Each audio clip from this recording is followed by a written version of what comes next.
नमस्कार दोस्तों, स्वागत है आप सभी का हमारे YouTube चैनल महाशक्ति ज्योतिष में। दोस्तों, आज हम बात करते हैं कि किसी भी व्यक्ति के जीवन में गुरु का बहुत महत्व है। गुरु के बिना चाहे हम कितनी भी पुस्तकों का अध्ययन कर लें, परंतु जब हम विद्वानों की किसी सेवा में बैठेंगे या उस पर चर्चा करेंगे तो हम एक सच्चे विद्वान की तरह नहीं चमक सकेंगे।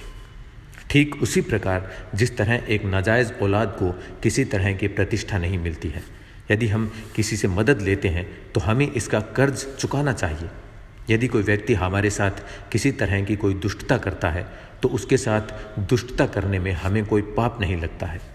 तप से बढ़कर कुछ भी नहीं है, क्योंकि यदि हम तप करते हैं तो हम उस वस्तु को भी पा सकते हैं जो हमें बहुत दूर दिखाई देती है, जिसके लिए हमें ऐसा लगता है कि ये हमारे लिए असंभव है, हमारी पहुंच से बहुत दूर है। लोभ से बढ़कर कोई दुर्गुण नहीं है, पर निंदा से बढ़कर कोई पाप नहीं है। जो सत्य है उसे तप के द्वारा स्थापित करने की कोई आवश्यकता नहीं है। जिस व्यक्ति का हृदय शुद्ध है उसे भला तीर्थ यात्रा की क्या आवश्यकता है। यदि किसी व्यक्ति का स्वभाव अच्छा है तो उसे किसी और गुण की क्या आवश्यकता है। यदि किसी व्यक्ति का कीर्ति बहुत है तो वो बिना आभूषण के भी बहुत सुंदर दिखाई देता है। हमारे पास ज्ञान रूपी दौलत होनी चाहिए। मृत्यु से भयंकर अपमान कदापि नहीं है। समुद्र के पास असंख्य रत्नों का भंडार है।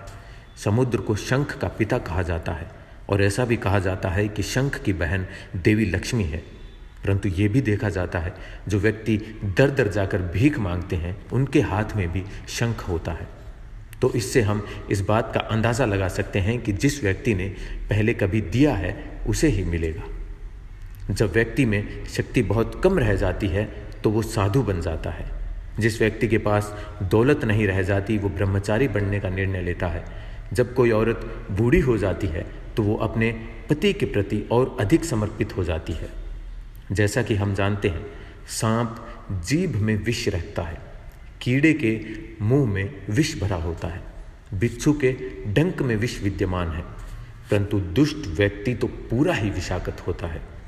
किसी भी स्त्री को अपने पति की सहमति के बिना व्रत या उपवास नहीं करना चाहिए, क्योंकि यदि स्त्री ऐसा करती है तो इससे उसके पति की आयु कम होती है और वो खुद नरक में स्थान प्राप्त करती है।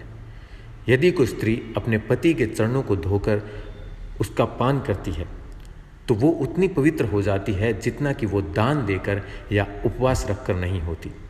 हाथ में गहने पहनने से हाथों की उतनी शोभा नहीं होती जितनी कि दान देने से होती है।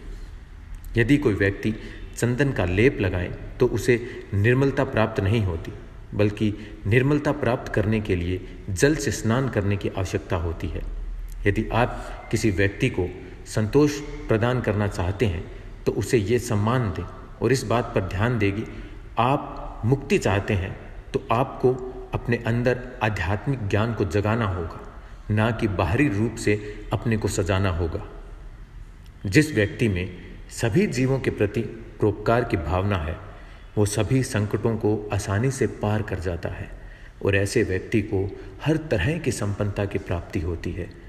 यदि किसी व्यक्ति की पत्नी सदाचारी और प्रेम भाव वाली है तो उस व्यक्ति को इंद्र के राज्य के सम्मान सुख प्राप्त है। जिस व्यक्ति को अच्छा और सदाचारी पुत्र प्राप्त है वो अपने पुत्र द्वारा पौत्र प्राप्त कर चुका है, अत्यंत भाग्यशाली और सुखी व्यक्ति है।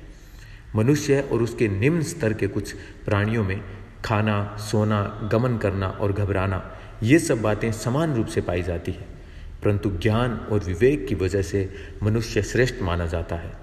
इसलिए जिन मनुष्यों को ज्ञान प्राप्त नहीं है उनको पशुओं के समान माना जाता है।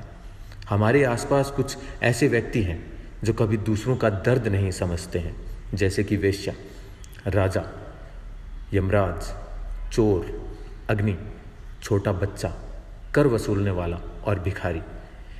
एक अच्छाई हजारों बुराइयों पर भी भारी रहती है, जैसे कि केतकी के पुष्प हैं।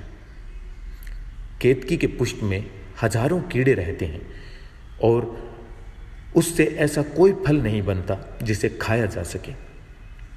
पत्तों और कांटों से ढका रहता है, कीचड़ में खिलता है और आसानी से प्राप्त भी नहीं किया जा सकता, लेकिन अपनी अतुलनीय खुशबू के कारण केतकी का फूल भी लोगों को बहुत प्रिय है। तो दोस्तों, उम्मीद है कि आपको आज की वीडियो बहुत अच्छी लगी होगी। अगर आपने हमारे चैनल को अभी तक सब्सक्राइब नहीं किया है तो कृपया सब्सक्राइब कीजिए और बेल आइकन को ज़रूर दबाइए। और अगर ये वीडियो अच्छा लगा है तो वीडियो को लाइक कीजिए, कमेंट कीजिए और अपने दोस्तों को ये वीडियो पहुंचाने के लिए शेयर ज़रूर कीजिए। धन्यवाद। मिलते हैं अगले वीडियो में।